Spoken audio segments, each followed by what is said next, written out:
नमस्कार बच्चों, आज हम सॉल्व करेंगे एक्सरसाइज 5.2 का क्वेश्चन नंबर 6, जिसमें आपको चेक करना है check whether -150 is a term of 11852। कह रहा है कि जो आपका एपी दिया हुआ है, क्या कोई ऐसा टर्म या कोई नंबर जिसका वैल्यू आपका -150 होगा, इसी को चेक करना है। एक क्वेश्चन आपका बोल रहा है। तो देखिए, सबसे पहले कॉन्सेप्ट इसका क्या होगा कि देखिए यहाँ पे हम देख रहे हैं 3 का डिक्रीजिंग होते जा रहा है।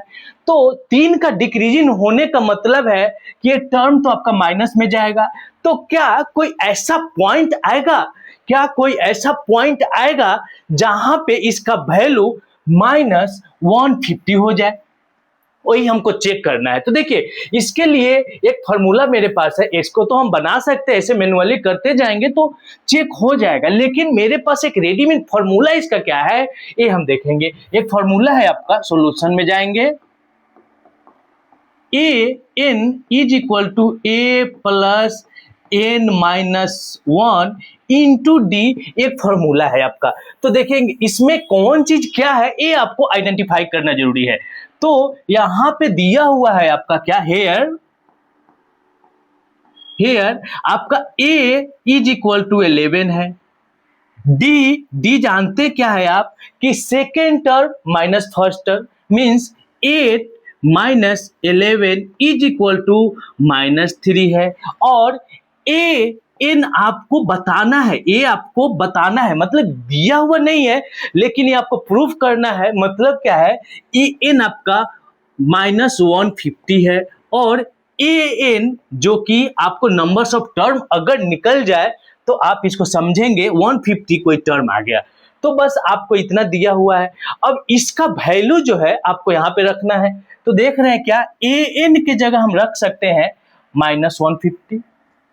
तो लिखेंगे -150 इज इक्वल टू ए के जगह आपका 11 है, प्लस एन का वैल्यू अगर एग्जैक्ट वैल्यू निकल जाए, एन आप जानते हैं, एन जो आपका टर्म होता है उसका वैल्यू फ्रैक्शन में भी नहीं होना चाहिए, उसका वैल्यू डेसिमल में भी नहीं होना चाहिए।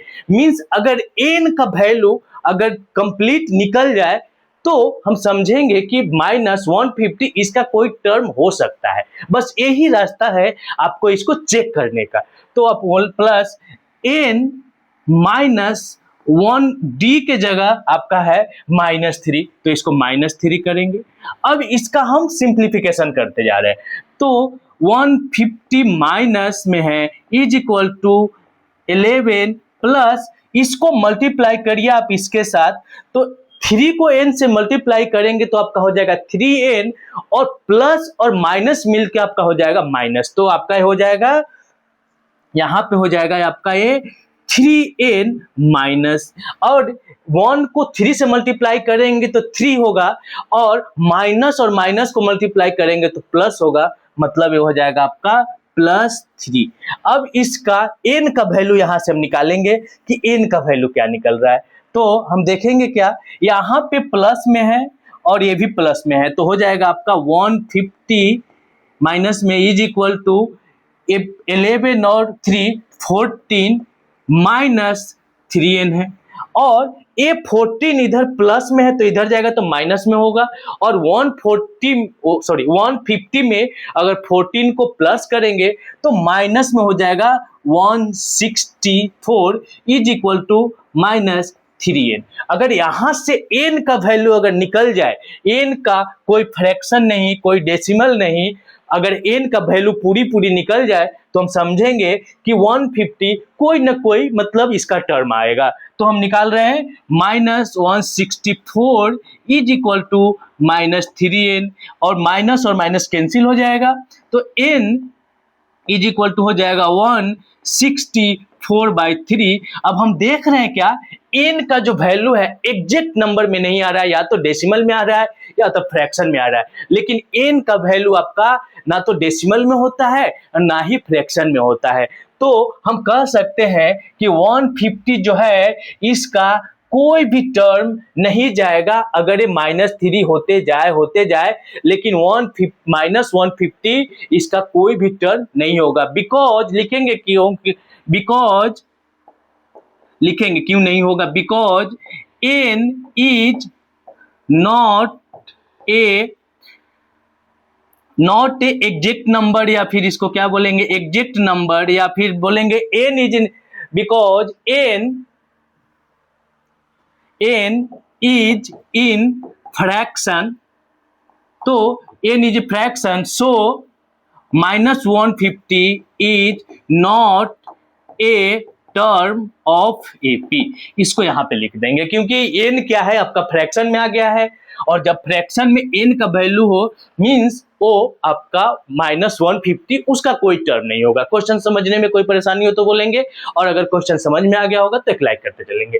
नेक्स्ट देखते हैं, नेक्स्ट क्वेश्चन आपका ये भी जो क्वेश्चन है सेम है, कह रहा है find the 31st term of an AP whose 11th term is 38 and 16 term is 73। कह रहा है कि इस AP का आपको 31वें टर्म निकालना है, लेकिन उसका ना तो A दिया हुआ है और ना ही D दिया हुआ है। हम आपको पहले ही बताए थे अगर किसी भी AP का A और D दे दे तो उसका कोई भी टर्म हम निकाल सकते हैं, लेकिन यहाँ पे A भी नहीं दिया हुआ है और D भी नहीं दिया हुआ है, लेकिन बोल रहा है क्या 11th जो टर्म है 38 है, 11th टर्म है 38 है, और आपका 16th जो टर्म है वो 73 है। तो इसके बेस पे हम आपको एक कंसेप्ट बताए थे, देखेंगे सॉल्व करेंगे इसको। हम इसको लेंगे क्या, from 11th term, 11th term से हम क्या लेते हैं, अगर 11th टर्म है मतलब A11 is equal to A plus n minus 1 into D, और A11 का वैल्यू आपको दिया हुआ है क्या, 11th टर्म 38 कह रहा है, तो A11 की जगह आपका 38 हो जाएगा, इज इक्वल टू A तो हमको पता नहीं है तो A की जगह A प्लस यहाँ पे देख रहे हैं टर्म 11 है तो यहाँ पे n की जगह 11 होगा और 11 से 1 जाएगा तो 10, तो ये हो जाएगा आपका 10D। समझेंगे चीज को, छोटे छोटे चीज को आसानी से समझने की कोशिश करेंगे। तो हमने क्या किया, फ्रॉम 11th टर्म से लिया A11 इज इक्वल टू क्या होगा, A plus n minus 1 into D, और n की जगह आपका 11 होगा और 11 से 1 जाएगा तो 10 हो जाएगा, A आपका आ गया 38 is equal to A plus 10D, जो कि इक्वेशन इसको हम ले लेते हैं अपने मन से 1, A इक्वेशन 1 लेते हैं। अब नेक्स्ट हम जाते हैं कहां, अब नेक्स्ट जाएंगे फ्रॉम, कोई रास्ता ही नहीं है, फ्रॉम 16th टर्म। अब इस टर्म से क्या होगा, अब यहां पे हम देख रहे हैं A16 is equal to A plus n के जगह 16 माइनस 1 इंटू D, और कोई रास्ता नहीं है। अब यहाँ पे A16 के जगह आपका दिया हुआ है 73, तो लिखेंगे 73 is equal to A plus ये हो जाएगा 15D।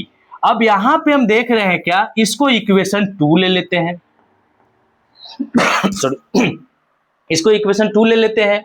अब यहां हम क्या देख रहे हैं कि अगर यहां भी A है, यहां भी A है, यहां D है, यहां भी D है, अगर 2 में से 1 को माइनस करे या 1 में से 2 को माइनस करे तो A आपका कट जाएगा, 2 में से 1 को माइनस करे या 2 में से 1 को माइनस करे या 1 में से 2 को माइनस करे, तो इससे क्या होगा, आपका D का वैल्यू निकल सकता है, इससे क्या होगा, D का वैल्यू निकल सकता है। तो देखते हैं हम करेंगे क्या, इक्वेशन 2 माइनस 1, इक्वेशन 2 माइनस 1 करते हैं तो 73 माइनस हो जाएगा आपका क्या, 38 minus 38 is equal to A plus 15D minus आपका हो जाएगा A और माइनस आपका हो जाएगा 10D, ये आपका हो जाएगा 10D।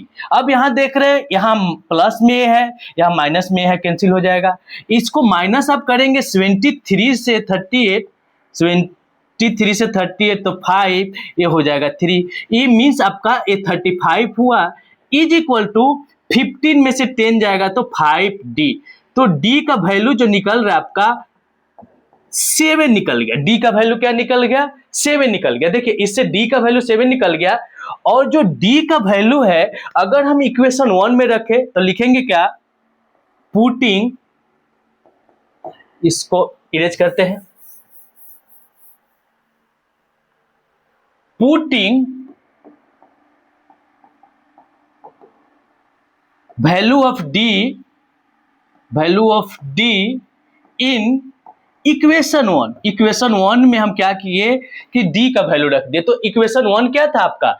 इक्वेशन 1 था 38 is equal to A plus 10d, यही था। तो 38 is equal to A plus D के जगह 7 हो जाएगा, तो 10 इंटू 7, ये आपका 38 is equal to A plus 70, ये हो जाएगा। ए इज इक्वल टू आपका इधर माइनस में होगा, तो 70 में से 38 निकालेंगे तो 2, ये हो जाएगा आपका 32, मीन्स ए माइनस 32 में जाएगा। ए आपका कहाँ जाएगा?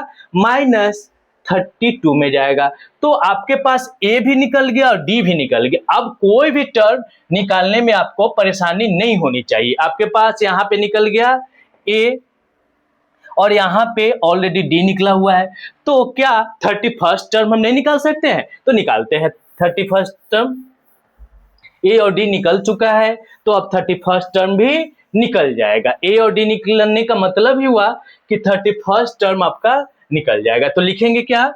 अब यहाँ पे जो दिया हुआ है आपके पास, A is equal to -32, D is equal to आपका 7 है, तो ए क्या है आपका 31st is equal to A plus N minus 1 into D.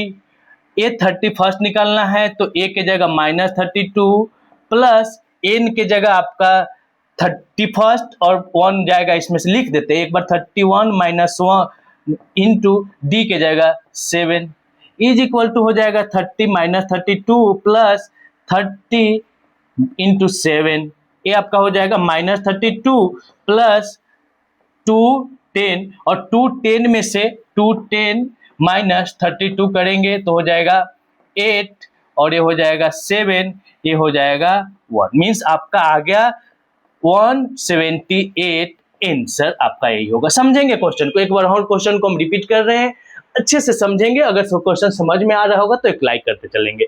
देख रहे हैं क्या कि यहाँ पे दे रहा है 31st टर्म आपको निकालना है, लेकिन यहाँ पे ए और डी आपको नहीं दिया हुआ है।